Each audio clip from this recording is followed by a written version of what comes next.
I didn't go on a pilgrimage in the Himalayas or become a monk or visit India.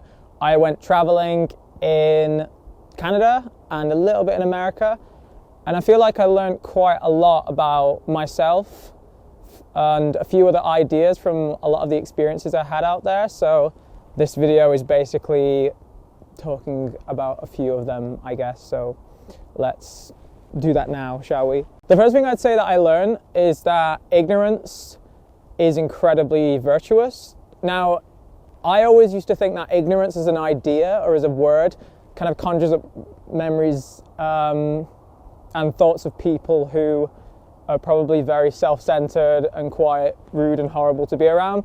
However, when I refer to the term ignorance as being a virtue, in particular in relation to traveling, I think I learned that when you're ignorant about something, you almost become more of yourself than you ever are. So for instance, when I was doing photography in Toronto and everywhere else I was traveling, I kind of just would run up to people. I'd see something, I'd be like, I want to take a picture of that. I run up and I just go and take a picture. And it could have been a notorious biker gang or some thug that the people of Toronto happen to be aware of to stay away. But because I'm ignorant, I just do what I want to do in the moment and the consequences aren't there. That in itself is incredibly useful just in life in general, and especially when I was calling up a few film production companies before I went out there. I was calling up companies where directors and cinematographers were assigned that you would consider pretty big, but because I had no kind of reference of who this company was, I kind of was just like, oh, can I have a meeting?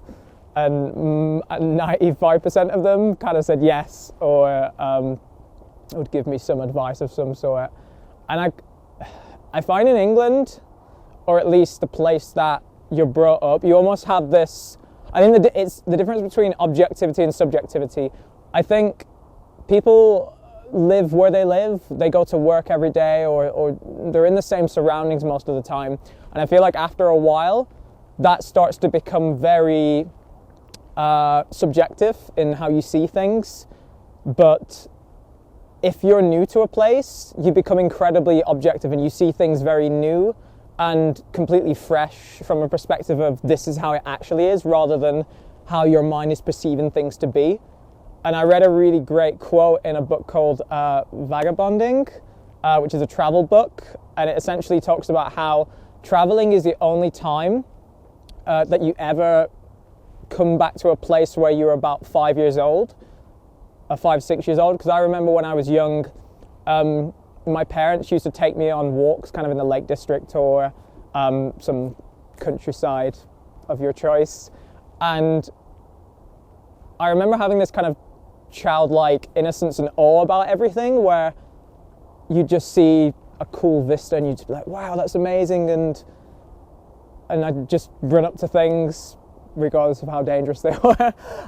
And I think it's very rare that you experience that in your life, especially as you get older. And you start settling to the city or town or wherever that you're in. You don't really connect with this childlike sensibility that you used to have, and I feel like that is something that traveling brings out of you. And it's also something that I don't feel like you can't bring that into your home life, even if you're not halfway across the world in Canada or America or wherever. It's just that we get used to things very quickly as humans, I feel, and we get used to routine, and what you see is very routine a lot of the time, and it's just kind of really taking things in for as they are, and also disconnecting with your ego. Ego is perhaps one of the biggest things that has had an impact on my life in terms of preventing me from saying and doing many things that I've always wanted to. It's in everyone. It's not just me. I'm sure you can also relate to times where you know that you should do something, but your mind is like, don't do it. Don't call that person, or don't go up to that lovely lady in the bar. Yeah. Really, it's just, you have this filter in your head all the time, and it's about time that me personally, started to recognize when that crops up and swish it away whenever possible. I feel like I'm doing that a lot more now. I'm coming from a place of I do things from my instinct rather than from overthinking and overanalyzing. I think the second thing I realized when I was traveling was that I'm not as brave as I thought I was. A quick example of this, I'm staying in a hostel in Toronto, and I woke up one morning and looked outside the window and there was a film crew all there, and I was looking at the window being like, who's the angry producer, who's the moody sound guy? They're all there. There's no difference in Canada. It's the same thing, despite what I initially assumed. And in my head, I was kind of like, my instinct was saying, why don't you just go up to them? You're here in Canada, just chat to them, see what's going on, have a little talk with them. What have you got to lose? And then as soon as my instinct told me that, my brain was like, no, Adam, you can't go up to them. You'll make a fool out of yourself. They'll think you're an idiot. You'll say the wrong thing. And I was kind of just like, wow, I can't believe that my ego is still there telling me these things when I know the right thing was clearly to just talk to them and just say hello. And yet I still have this voice in the back of my head being like, no, don't go up to them. And I went down there, I spoke to the woman who was shooting the BTS and ended up chatting with the producer. He came up to me and gave him his business card. He gave me his, and I had a coffee/meeting with him 3 days later. So if I didn't do that, that never would have happened. But the fact that I just thought, I know what's right. I know what's the right thing to do in this situation. Nothing to lose. I'm a nobody here. So I just did it. And I love that. But again, I can't believe that there is still this kind of voice in my head that still tries to attack me and tries to stop me from doing things that I know instinctually are the correct thing to do. I made a vow to myself at the start of this year where I said that I would follow my instinct a lot more than overanalyzing things and thinking about my actions before I take them. And so far this year, it's been the best year of my entire life. Definitely. In terms of the experiences I've had, places I've been, the films I've made, the people I've met, yeah, it's been pretty awesome. And I feel like I can attribute a lot of that to me following my instinct. Definitely. As soon as you go off what you really want, which is your instinct, not your brain, then everything just kind of comes to you. It sounds very spiritual and very wishy-washy, but it's very true. Yeah. We're in an age when we're seeing people all the time who are successful. We're being surrounded by YouTubers who are 21 years old and have got like millions and millions of pounds. So this puts a lot of pressure on younger people to look at themselves and be like, I'm not making it. Maybe I'm doing something wrong because I'm not 24 and making thousands of pounds, but it's a lot of bullshit. It's all about, some people get there quicker, other people don't. I would rather spend longer making sure that I'm becoming the person I really want to be in life, and that the career and what I do for a living is something that I really, really enjoy and couldn't think of anything else in the world to do. I feel like I used to have this really defined notion of I want to be a filmmaker, and that is kind of like the idea of find your passion in life, which I think is great. People should find it, but I think that can almost put pressure on people too much, especially people who haven't found their passion. They're like, oh, I need to find my passion, is it over there? Well, the way I see things now is that I'm very open to change. I love filmmaking. I love the medium of filmmaking. I think it's one of the most powerful mediums on the planet. Kind of like music. Everyone likes music. Everyone likes films as well. If you meet someone who doesn't like music, they're not real. They're an alien called the CIA.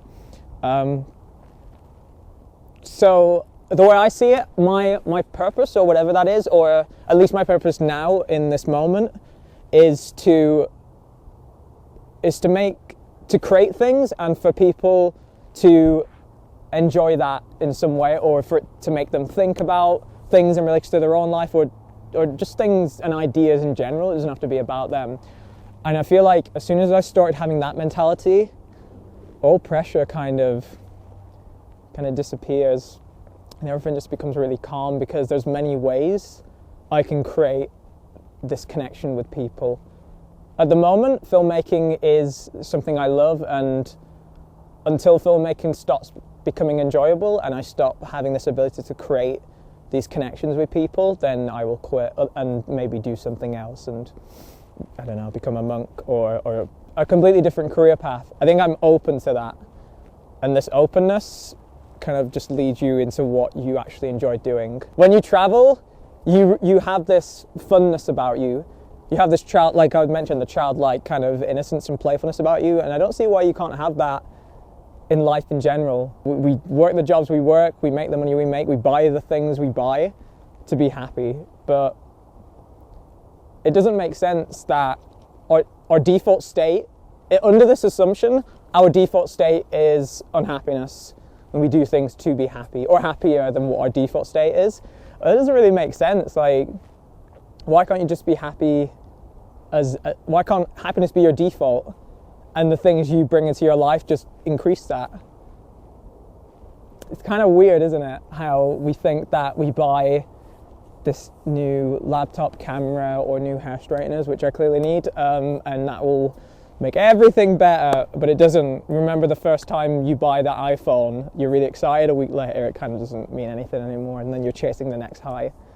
I'm guilty of it. I'm not saying I'm perfect. Everything I'm saying is things that I'm aware of, but I'm still learning to balance out, which I think is everything in life is balance.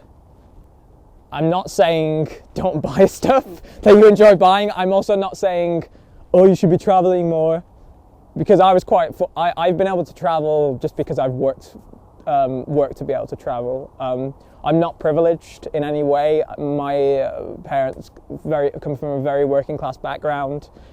Everything that I've done, other than mentorship from certain people in my family and in my life that have come to me, everything that I've done has just been me just knowing that I want to make sure that I live a life true to myself, and I'm as real as possible with the people around me.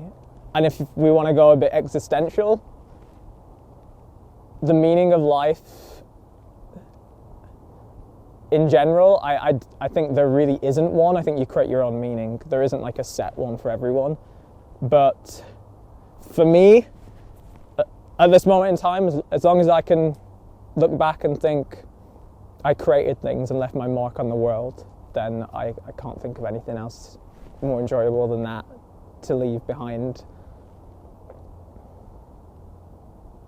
Yeah. But again, not everyone has that opportunity to do that, and not everyone can leave their mark behind on a grand scale like a filmmaker can or a musician can. The point is that it might be that you leave your mark on your closest family members, your closest friends. It doesn't have to be, you don't have to like be the next Mozart or the next Christopher Nolan. The point is that you know that you are your truest self, and you live in realness and live in being yourself as fully as you can be, and then you know that you're doing the right thing and you're on the right path in life. I wasn't even going to come up here to make this video. I was always questioning, what's the point? Who am I as a 23-year-old guy to make a video about life and ego and living your passion? But I feel like everyone has a story to tell, and everyone has similar experiences in life, and we're all going through the same journey, and we forget this a lot being in the bubble of the town and the job that we live in. Like my hometown here, you forget being here that there's so many other millions of people across the world, millions of cities across the world, and there are just all these things happening. People are doing the same things as you. They have the same issues, they have the same thoughts. And for me to just make a video that kind of talks about that, and if whoever you are watching this now, wherever you are on your phone, on the toilet, having a poo maybe, I don't know. If someone can watch this and have a little, just gets them to think a little bit, that's kind of fine for me. I like talking not to camera. I'm not really used to this, but hey, the internet is a wondrous thing in some cases. Not every website is. Me not worrying as much about the things that happen along the way to get to where I want to be is what I want to be doing more of as I progress through this crazy adventure. I don't know where I read this quote, but I read that you are like the 5 closest people you have around you. So if you surround yourself with people who are very outgoing and very happy and very motivating, you become that. And it's very, very true, I feel. It's more true than... You think about that now, think about who the 5 closest friends or people you have in your life and see how that reflects on you as a person. It's quite an interesting little exercise you can do. Yeah, I think I'm going to leave it there. It's absolutely freezing. Again, let me know what you guys think about anything I've said. Everything that I'm saying, as every story is and every piece of advice or every retelling of any experience, is all, again, from experience. Everything that I'm saying might change in 5 years in terms of how I feel about it, but this is how I feel now, and I think it's nice to record a little kind of memory of it on this very nice hill. Almost December, it's almost Christmas time, folks. Are we excited? I am, because we get turkey. I'm gonna walk cinematically into the distance, which is kind of pointless because there's probably nothing down there, but let's do it anyway. Bye, see you later. Ah!